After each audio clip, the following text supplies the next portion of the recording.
Welcome to Recovery After Disaster, the Family Financial Toolkit. Today we're dealing with Where Will I Live for homeowners and renters. I'm Lori Hendrickson, Family Resource Management Educator for the University of Minnesota Extension, and I would like to introduce you to our webinar team and our teaching team. Today we have with me Becky Hagen-Jokala. And Sarah Clemens is the other part of our team. Sarah is unable to be with us today, so we just wanted to make sure that she is recognized as well. And joining us today to monitor our chat is Trish Olson. Welcome, Trish. Please feel free to ask questions or comment in the chat area as we go along. Well, our weather is certainly changing, and I think we've all experienced that over the last month or so, certainly. The National Climate Data Center is the nation's scorekeeper in terms of addressing severe weather and climate events in their historical perspective. The map that you see depicts the number of billion-dollar weather and climate disasters from 1980 to 2011. And as you can see, there is no shortage of weather or climate disasters. In 2012, there were 11 weather and climate disasters with losses exceeding $1 billion each across the U.S. And these 11 disasters cumulatively caused over $110 billion in damage and 377 deaths. That made 2012 the second costliest year on record.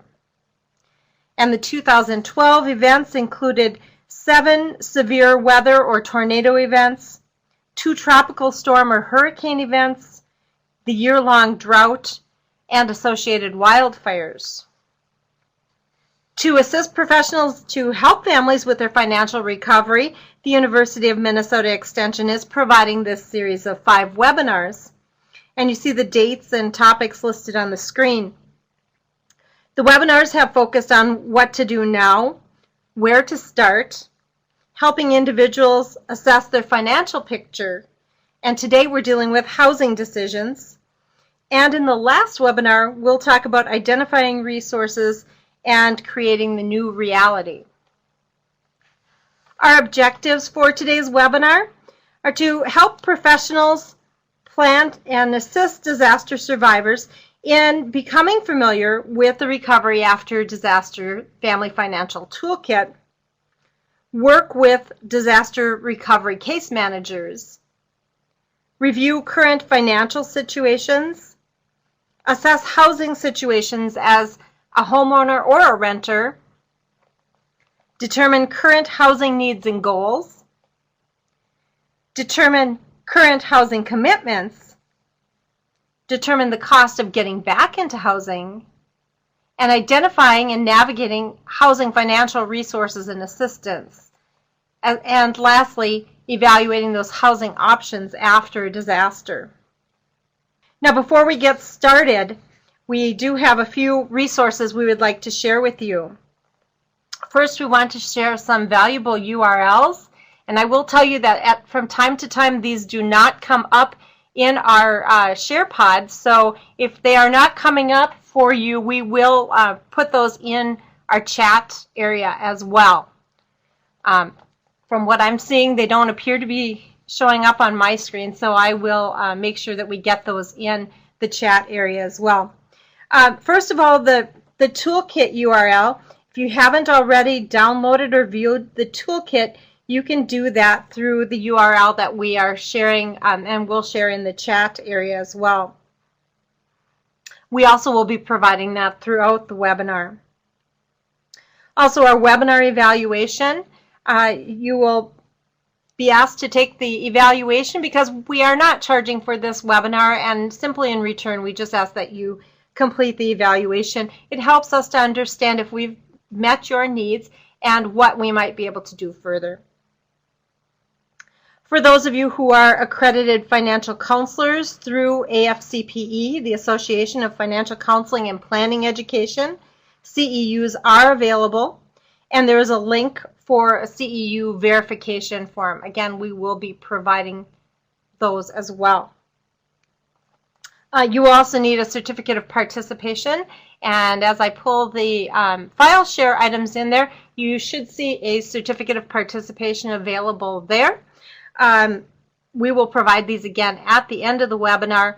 Also, we have the slides for today's PowerPoint as a future reference.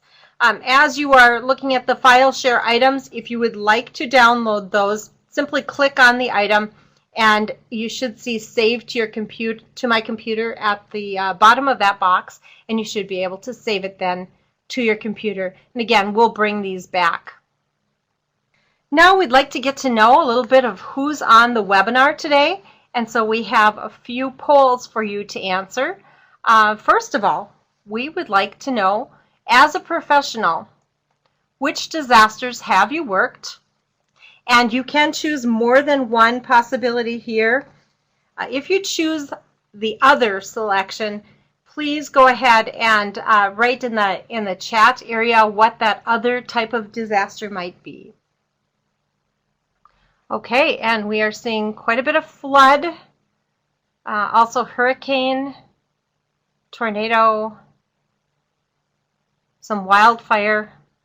Yeah, I know in my area wildfires are a big concern. I'm very near the Boundary Waters canoe area wilderness, and that is a huge concern for us. And if we can get a few more people to chime in here, we'll give you just a second longer here, and we will close that poll. All right, thanks. We'll go ahead and close that poll. And the next one that poll question, and we would like to know what kind of organization that you represent in disaster recovery. And again, please go ahead and choose an answer. If you have other as your choice, please share that in the chat area as well. We're seeing a lot of volunteer and government. Oh, education's coming up now. Looks like we have a good mix. All right, we'll leave this open just a little longer. I see financial institutions are also listed there in the chat area. Someone else being an employer, great.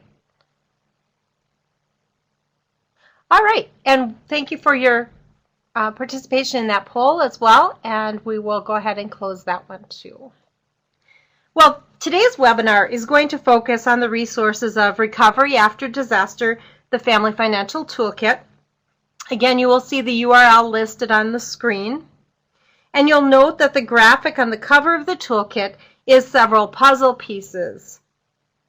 Many of us have had an opportunity to put together puzzles, and sometimes they're challenging, but you have experience of the past of making puzzles and understanding how the pieces fit together.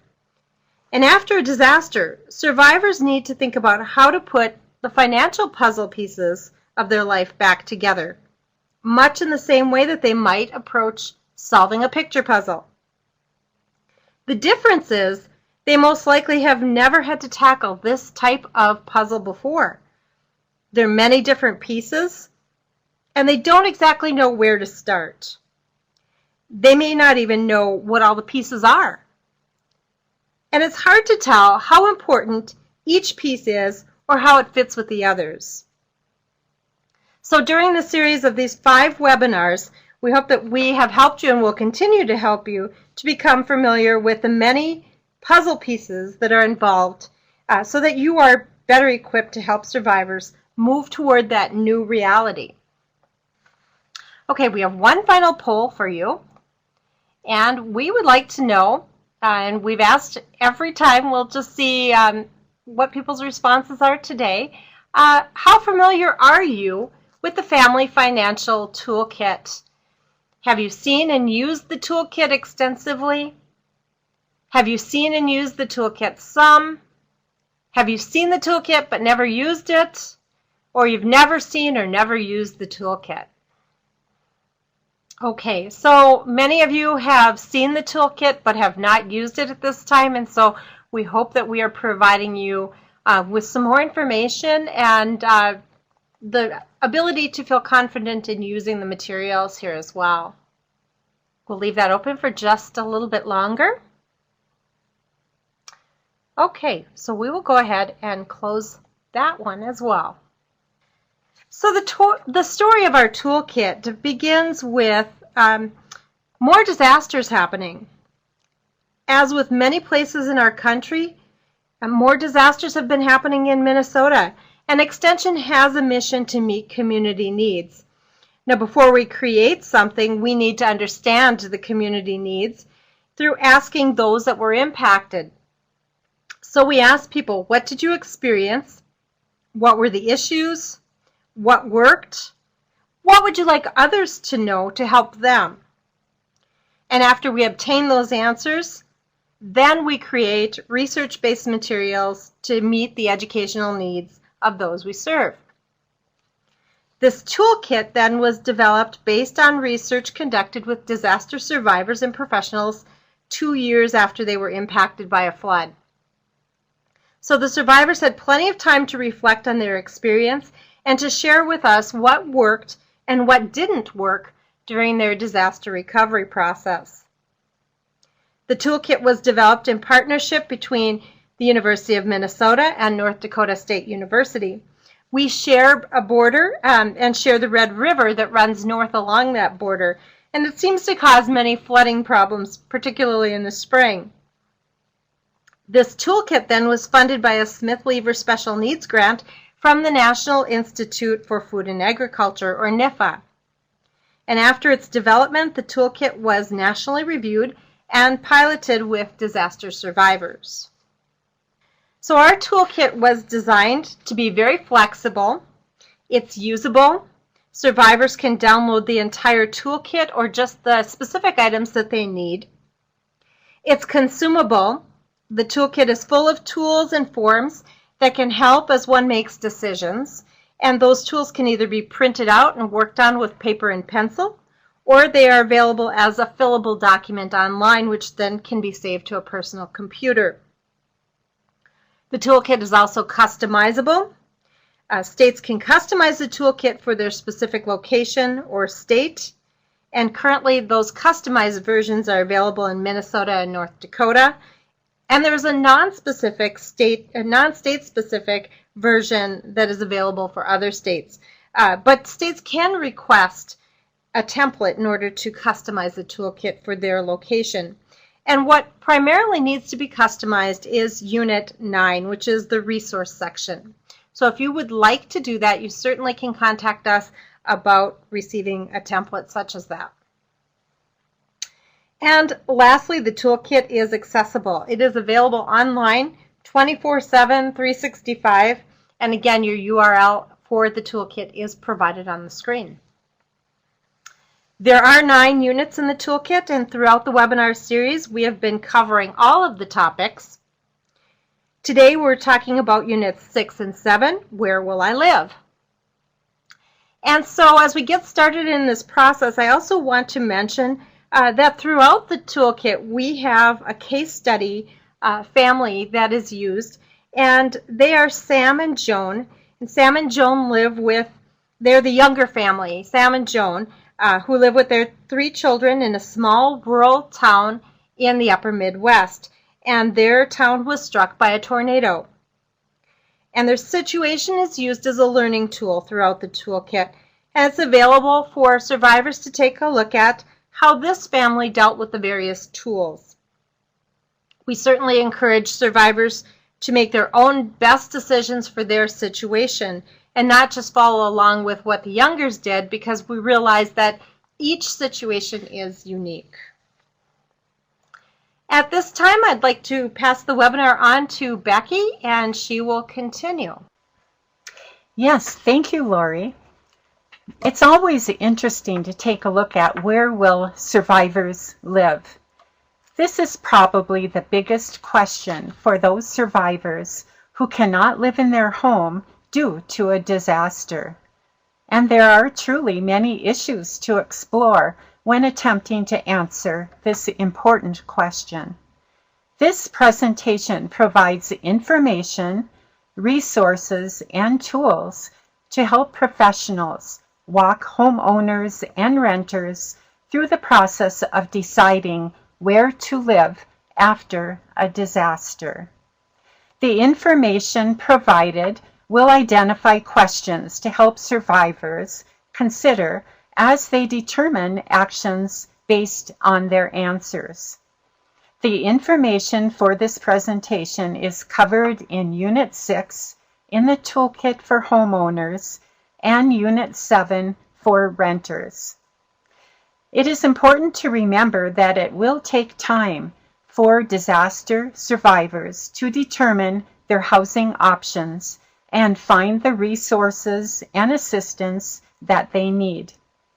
Oftentimes, resources are not immediately available and may become available over a period of time.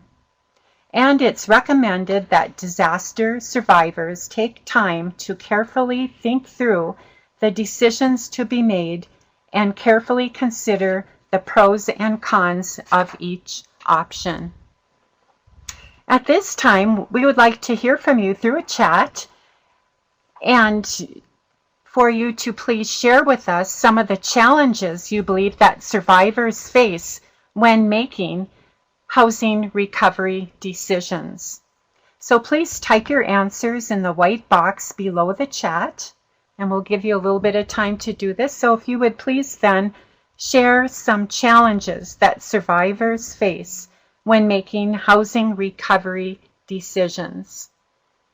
Okay, we have some answers already. The distance from new residence to work, finding short-term housing, convenience, cost, certainly, paying for a mortgage and rental, pets, schools, not knowing if insurance will help with rebuilding, utilities, uncertainty. I'd say uncertainty all around. A good one. All of these are great. School districts, how to get to work, how do we stay in the area, length of time we will be spending in temporary housing. Again, uncertainty about finances and looking at that long time that it could take, certainly. Safe housing, funding. Oh, some very, very good answers, all of these. And certainly that time factor, and I know the curriculum really does a great job in addressing all of this. Okay, another moment here. Securing assets, not knowing how long, again, that time factor. Okay, we see a couple more people typing. Okay, will other people think poorly of me? Accessible housing. Okay, great answers, all of them. Thank you so much. And as you can see, there are truly many challenges that are present. We are now going to hear from a survivor as to making housing decisions. We are retired and had planned on the financial security of the eventual sale of our house to allow us to pay for future accommodations. We have now sold the house and are in the process of making the move sooner than we had anticipated. Financially, we took a loss, but we were able to find an affordable replacement. The help from FEMA is greatly appreciated. The trailer has been comfortable, and the funds allowed us to repair damage enough to be able to sell the house. Okay, thank you. And as you can see, there are many housing decisions that do result in a major change in a survivor's life.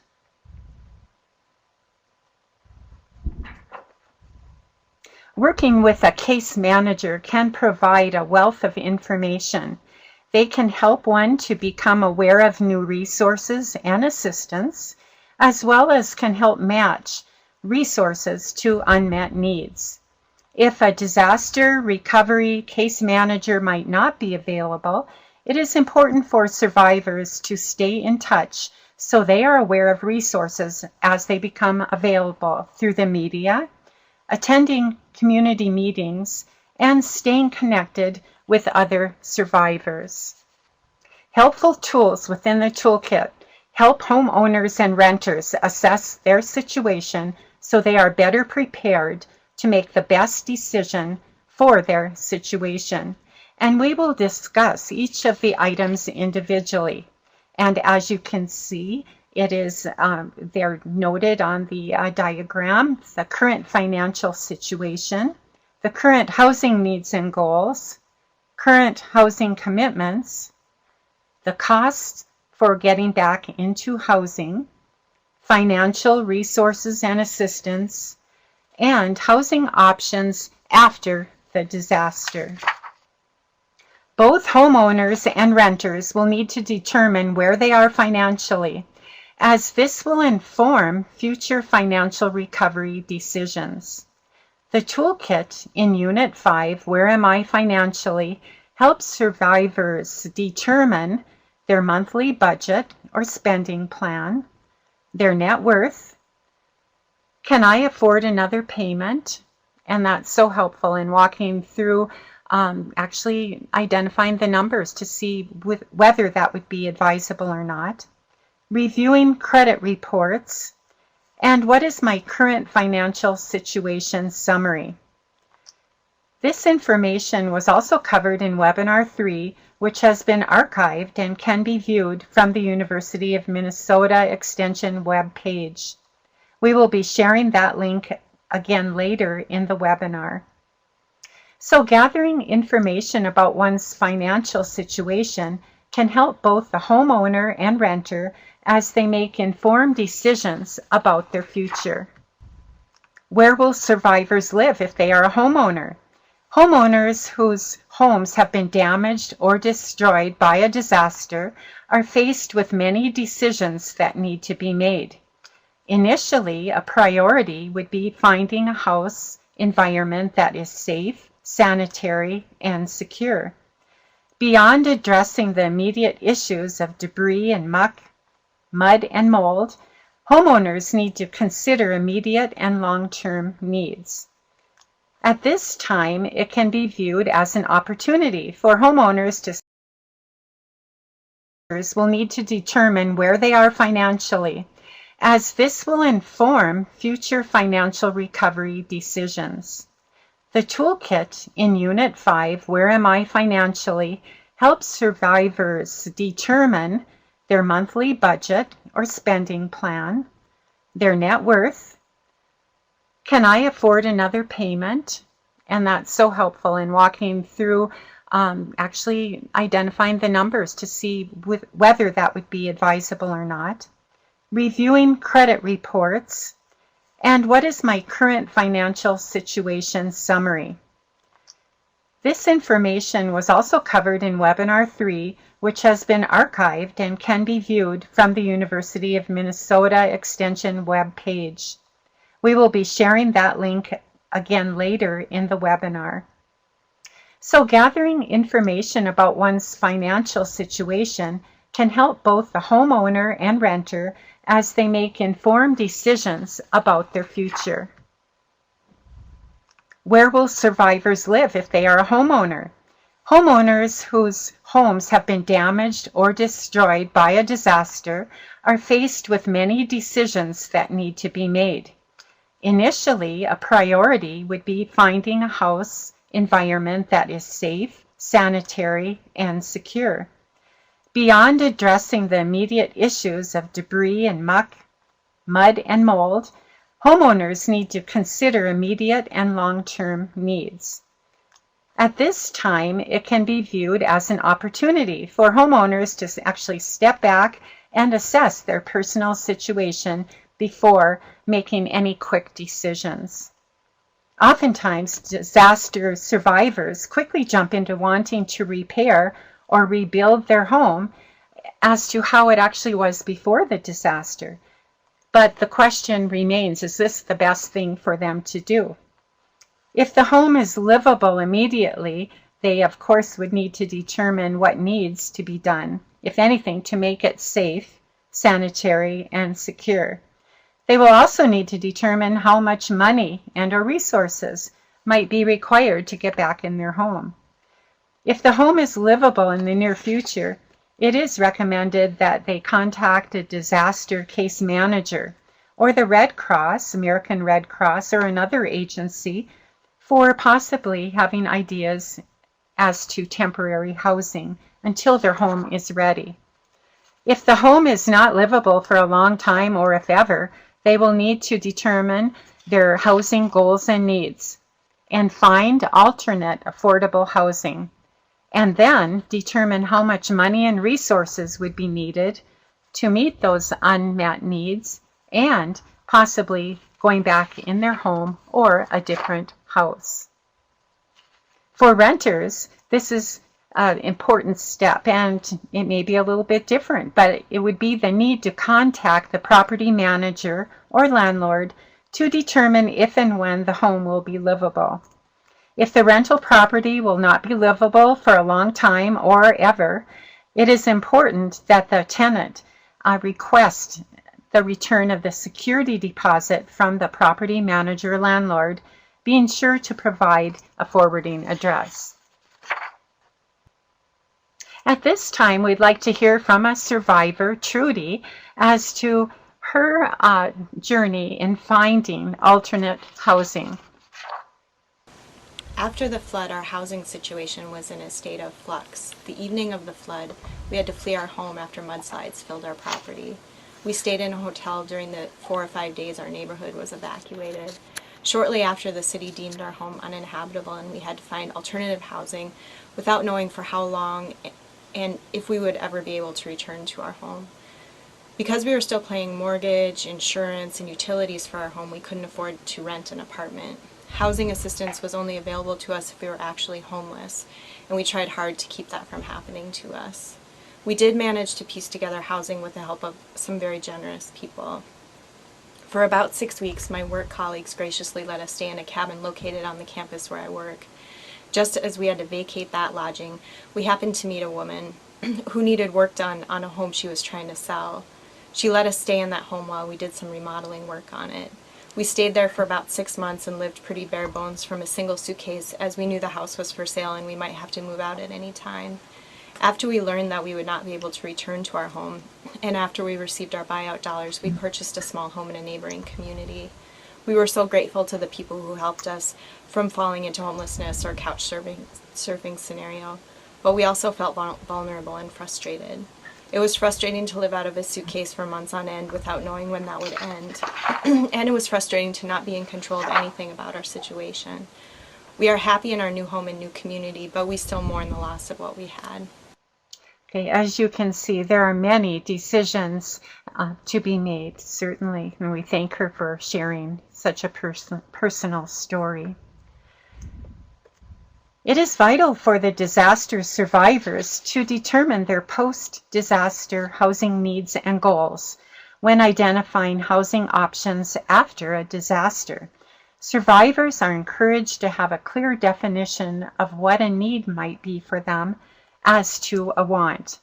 Some things are truly necessary, such as wheelchair accessibility if required, while other things might be really only a preference. Completing the post-disaster housing needs and goal tool will help identify true needs so survivors can set their housing goals.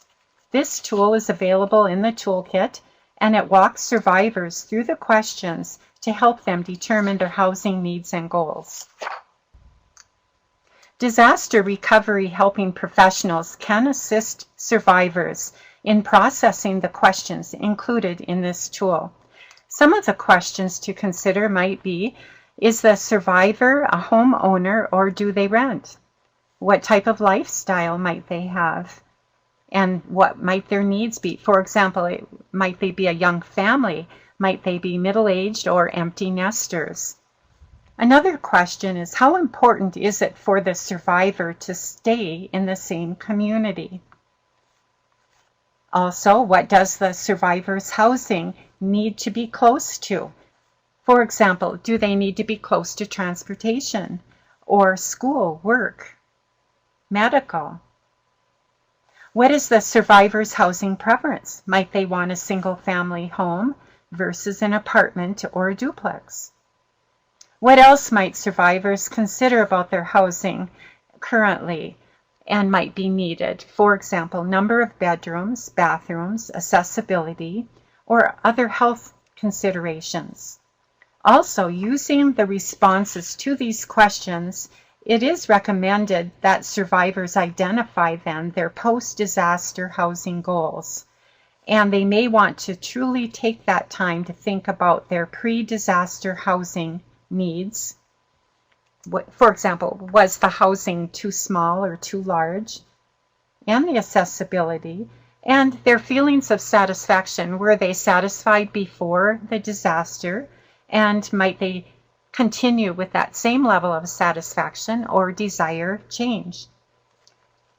And how about location? Maybe it might be an opportunity to think how satisfied they might have been to that specific location for which they lived.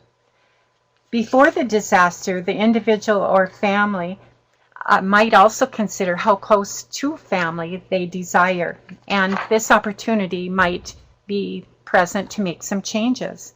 So as you can see, it's helpful for survivors to determine their post-disaster housing goals before they jump into quick decision making. In addition, it's important to consider current housing commitments. For example, is there a current mortgage or a second mortgage? What is owed on the home? Is the lender willing to offer a workout option? When disaster happens, a survivor's home may have minor fixable damage, or it may be totally destroyed. A survivor's place of employment may have been damaged. Therefore, there may be income loss. Complicating matters, survivors may have to cover a mortgage payment in addition to rent payment for a current living situation. So all of this is so important to understand in noting the status of financial commitments and obligations to a mortgage lender. Answering the following questions can help understand survivor housing commitments. For example, for the homeowner, is the home paid? If not, does the survivor have a copy of the mortgage? Read the mortgage agreement. What are the terms? And for renters, did survivors have a written lease? If so, review it. If a copy is lost or damaged, seek another duplicate. What provisions were included in the lease? Do they need to give notice? What about their security deposit? Etc. For both homeowners and renters, some important considerations would be as followed. Are survivors current on their payments? Homeowners, if behind on mortgage loan payments, contact the lender to discuss loan modification or mitigation. Renters, contact the property manager and landlord to discuss the situation. So as you can see, there are many points to consider as far as housing commitments. If making a mortgage payment is difficult for a survivor at this time, explore a workout agreement with the mortgage lender. A workout agreement can be temporary or permanent as to a change in the mortgage agreement. The key is to find a workout plan that is acceptable to the lender and that meets survivor needs and is actually one they can fulfill. Available survivor workout options will be based on the type of mortgage they have, the lender, and their financial situation. The following information will provide a brief overview of possible options. And please remember that there's an Understanding Workout Options resource in the toolkit. Some of the options identified would be the reinstatement, where the survivor pays the full amount they owe in lump sum by a specific date, and this could include also past due monthly payments and fees. Also, there's a repayment plan where the survivor makes regular monthly payments to the lender plus some extra each month to catch up on past due payments. Then there's forbearance, and this is an agreement to temporarily change or suspend payments. There's loan modification. It's a change in any of the mortgage terms resulting in a new monthly payment. And then there's partial claim or advance claim. For example, if the mortgage is insured, survivors may qualify for a low-interest or interest-free loan. In addition, there's a Making Home Affordable program, and it's a refinance or loan modification possibility through a federal government program. And we also do have information, a fact sheet on understanding the Making Home Affordable program. For survivors moving out of their home, there's the pre-foreclosure sale or short sale.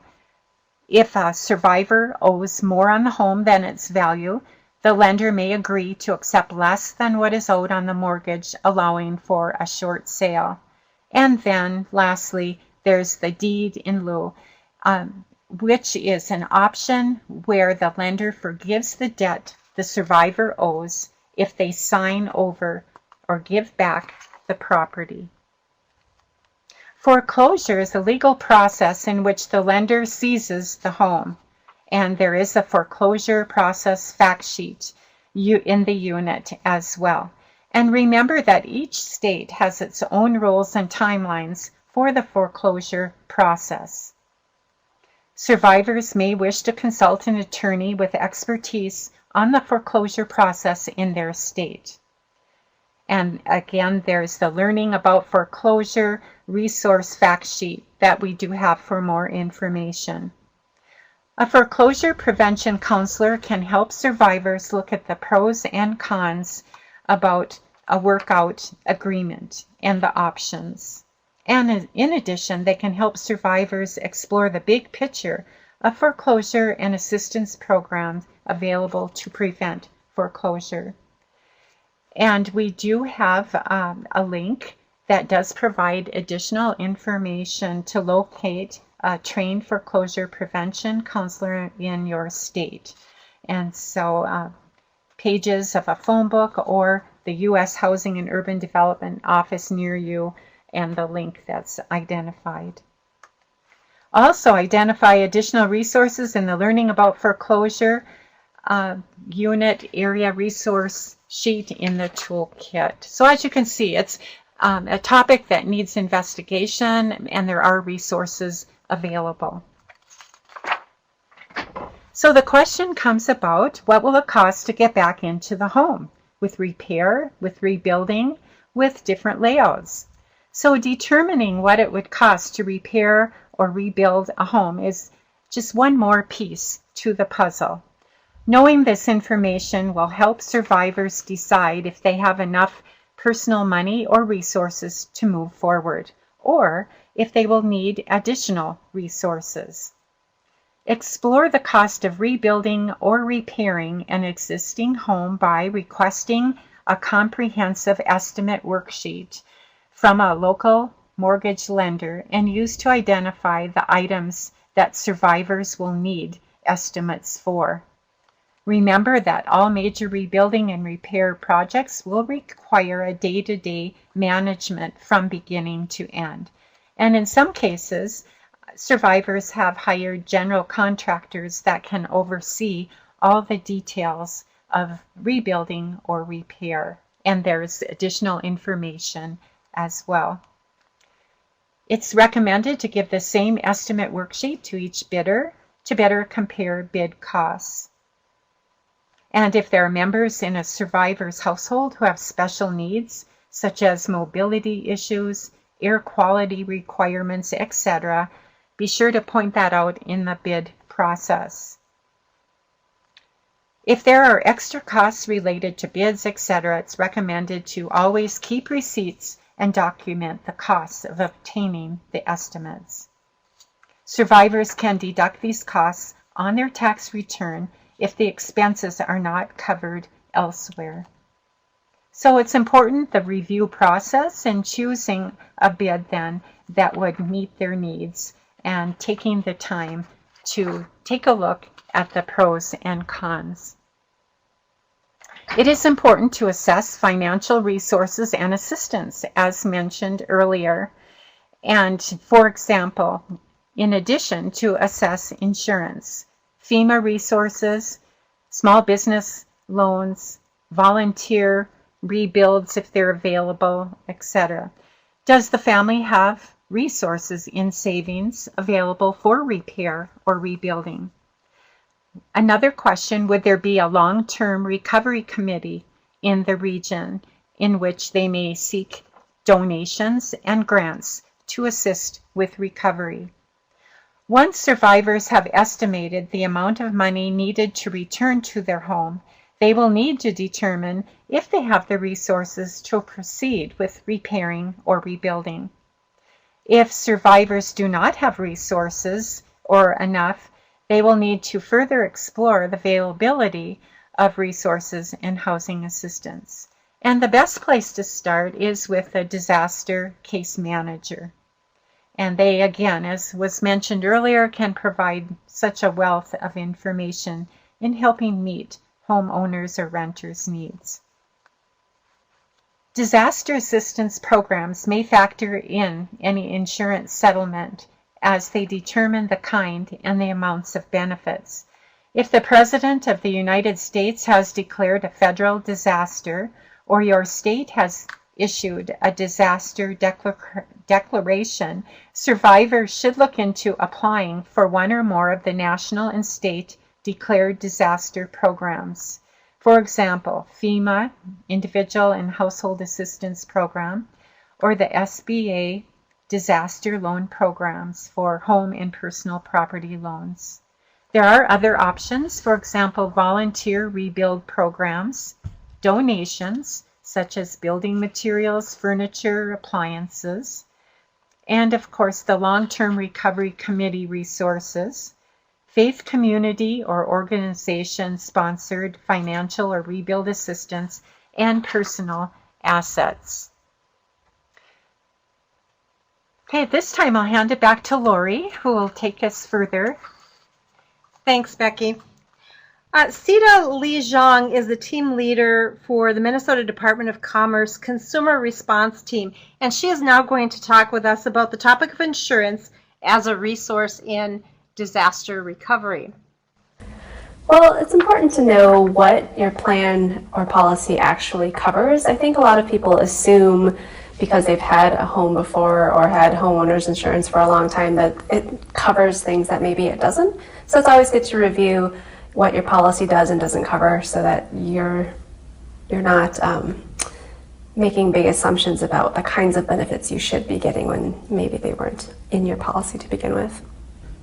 When you're in an emergency, you feel like everybody should respond to you as if you are the center of the world, and it is really important, but it's not mandated that insurance companies respond to you any faster than any other claim in a non-emergency or disaster situation. So the sooner that you get your claim filed and start that process, the sooner you'll receive the benefits of your policy. The homeowner can always request a copy of the insurance policy. Generally, it's renewed every year, and at that time, the insurance company should be sending you any kind of updates to your policy or a whole new policy. So the basic perils include fire, wind, hail, and lightning. There are some exceptions outside of that, but very few. So for instance, flooding is not covered. And things that if your area is declared a disaster area, your insurance policy will cover most, but anything that it doesn't cover, that's what the disaster and emergency funds are for. And that, again, is if your area is declared a disaster area. Mm-hmm. Okay. So homeowners insurance will cover homeowners insurance actually covers the cost to rebuild the standing structures of your home and to replace your possessions within the home. So if you are a renter, a landlord's homeowner's insurance wouldn't cover your actual possessions. So if you're renting a house, it really does behoove you to have your own renter's insurance within that standing structure. And if you're in an apartment as a tenant, again, if in a disaster or in an emergency, only the structure is going to be covered in a homeowner's or property insurance.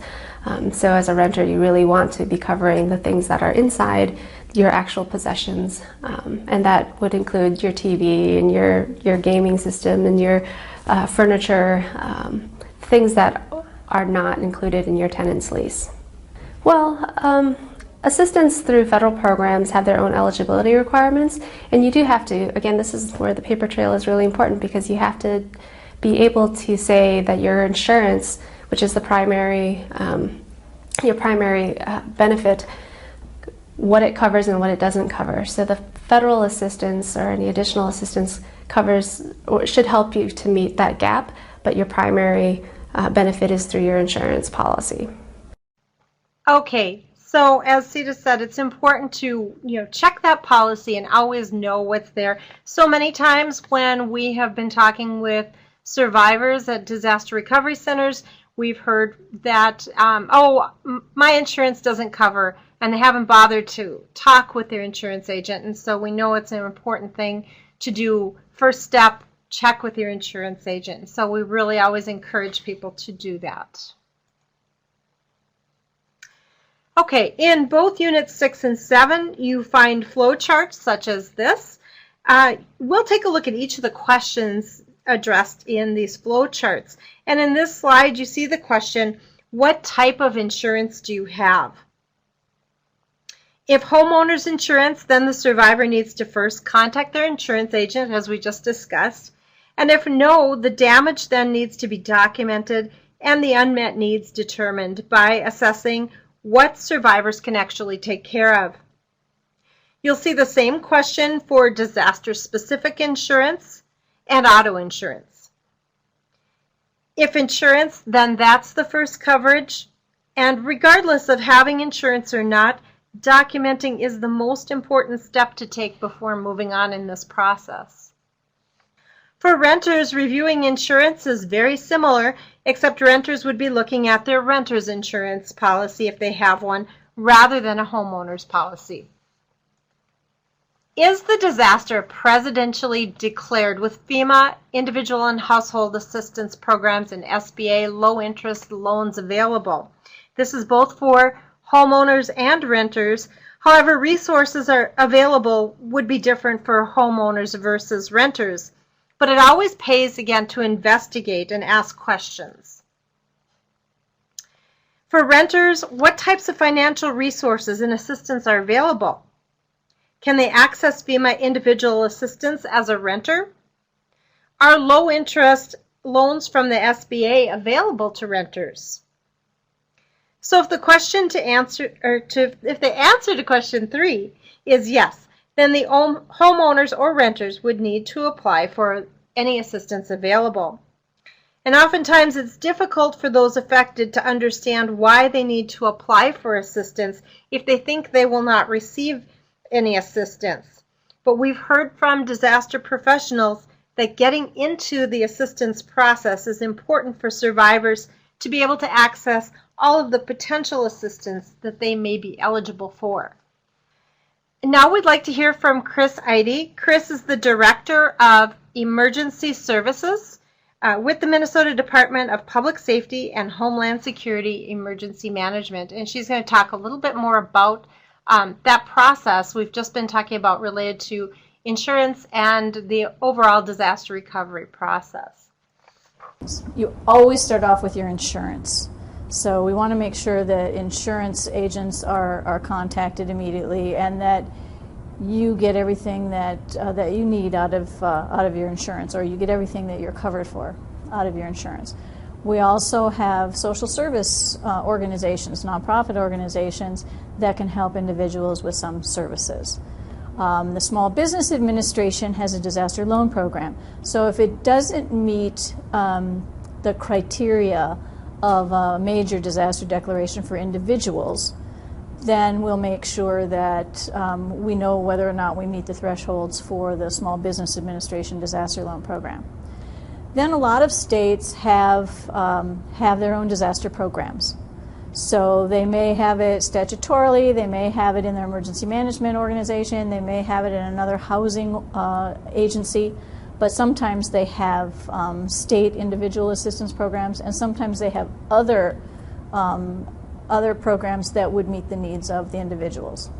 Right? You always need to start the lowest level. So personal, which is your insurance agent, then community-wide, which is your social service agencies, then local government, then state government, then federal government. Okay, good reminders of how to go through that process. Question 4. Did the state request an SBA-only federal declaration and or initiate any state disaster loans and or grants? And so we want to, again, for both homeowners and renters, look at this question. Are there loans available through SBA, or are there any additional state-initiated loans? Again, very often people don't understand what the Small Business Administration does related to homeowners and renters in disaster recovery. And so it's important to be open to those possibilities and to help survivors to understand that there may be some possibilities they're unaware of or maybe don't quite understand, but to help them walk through that process. To talk a little bit more about the SBA and their resources, Nancy Leversky is the Minnesota District Director of the Small Business Administration, and so we would like to have her talk a little bit about the resources of the SBA. To have the home and personal property disaster loan, which will then help homeowners to rebuild their home or also purchase for appliances or any household goods that they may have lost through a disaster. In order to help small businesses and people who have their homes that have been destroyed by a disaster, our Small Business Administration website does have a disaster toolkit on the website that individuals can access. And that website is www.sba.gov. So some Small Business Administration resources as well, and you can find those, as Nancy mentioned, on the Small Business Administration website. Question 5. If affected by a flood, will there be a property acquisition or buyout program available?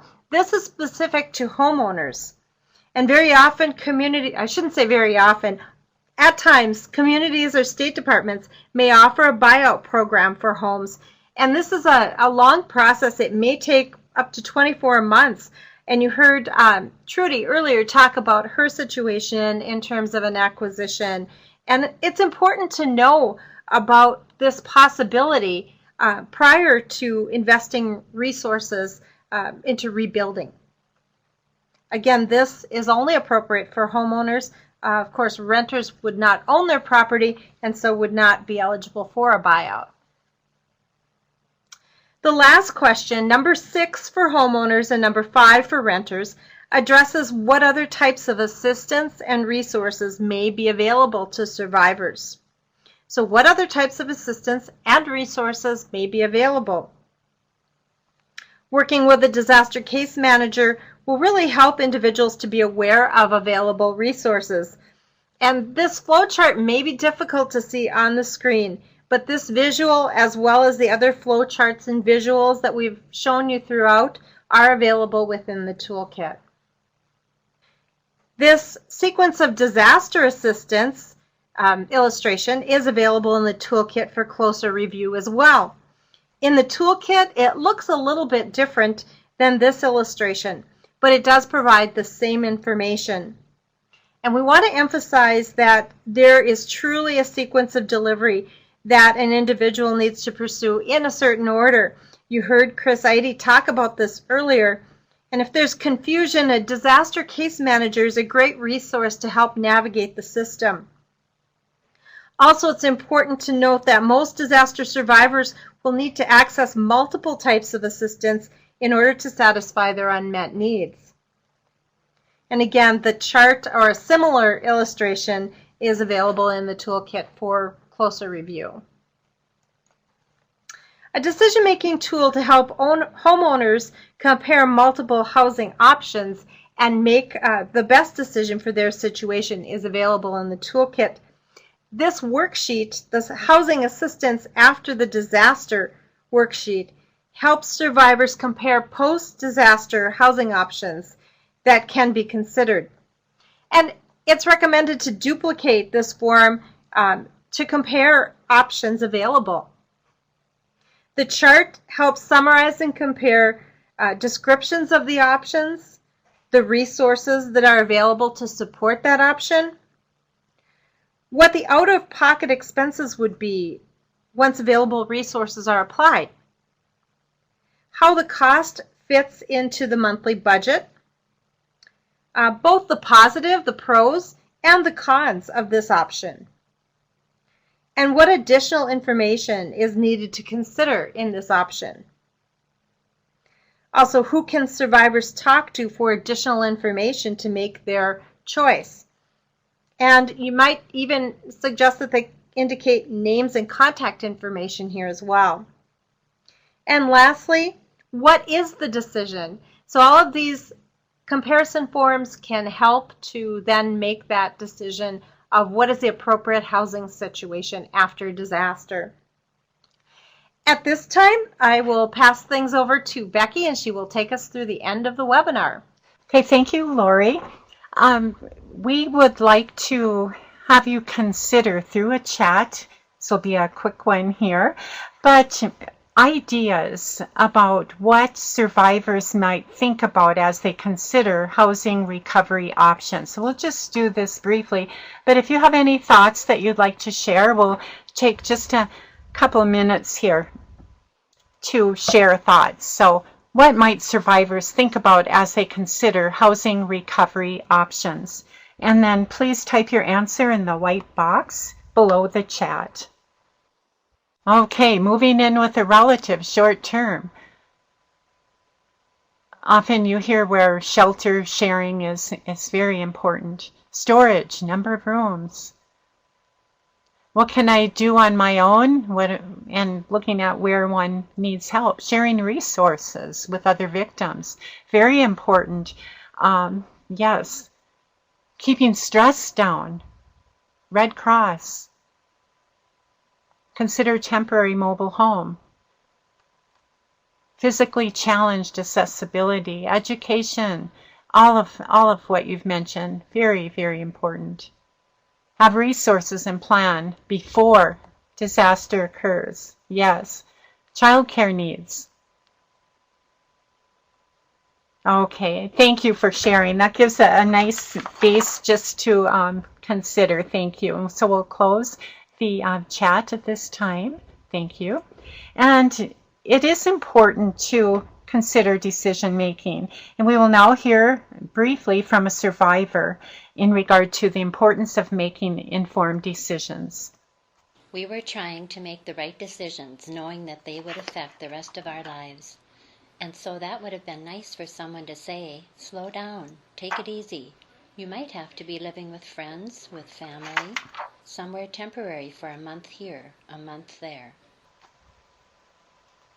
So thank you, and it certainly is life-changing, as was mentioned. I'd like to mention that here's the URL for the toolkit again, and remember that the toolkit was designed to be flexible. It is usable, consumable, accessible, and customizable. For today's webinar, we reviewed the following objectives as listed on the screen. Today was the fourth webinar in a series of 5. Listed on the screen is the remaining webinar. We have currently closed registration due to high registration numbers, maxing out our technological capabilities. But please note that all of the webinars will be posted on our University of Minnesota Extension website. We again want to bring to your attention the downloads and links. We ask that everyone please complete the webinar evaluation. It is available in the URL link that we are placing in the chat box. For those of you who are in need of CEUs from the Association for Financial Counseling and Planning Education, we have provided the URL link for the verification form. We are providing a download for the certificate of attendance for today's webinar.